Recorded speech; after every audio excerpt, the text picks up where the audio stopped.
మత్స్యకారులకి కొమ్ము కోనం అలాగే tuna fish ఈ రెండు పడ్డాయంటే వాళ్ళకి పంట పండినట్లే. ఎందుకంటే ఇవి మంచి గిరాకీ ఉన్న చేపలు, పైగా పెద్దగా ఉంటాయి. ఒక్కొక్కటి 30 కేజీలు పైగానే ఉంటుంది. కొమ్ము కోనం కూడా చాలా పెద్దగా ఉంటుంది. కాకపోతే కొమ్ము కోనంకి చాలా పెద్ద కొమ్ము ఉంటుంది కాబట్టి మూతికి ముందు దాంతో కొంచెం జాగ్రత్తగా ఉండాలి. కాకపోతే బుధవారం ఉదయం కొర్రయ్య ఆయన తమ్ముడు కొర్లయ్య ఇద్దరు కూడా మరొక ఇద్దరిని తీసుకొని మొత్తం 4 వేటకెళ్లారు బుధవారం ఉదయం. వీళ్ళు అచ్యుతాపురానికి చెందినటువంటి వారు. విశాఖపట్నం అనకాపల్లి దగ్గర అచ్యుతాపురానికి చెందినటువంటి ఈ మత్స్యకారులు బుధవారం ఉదయం చేపల వేటకి వెళ్లారు. అది కూడా పోర్ట్ నుంచి 30 కిలోమీటర్ లోపలికి వెళ్లారు.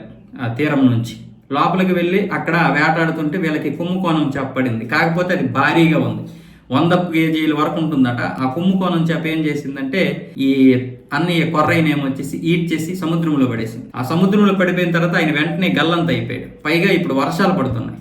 దాంతో ఈయన ముగ్గురు కూడా ఎంత వెతికినా కూడా దొరకలేదు.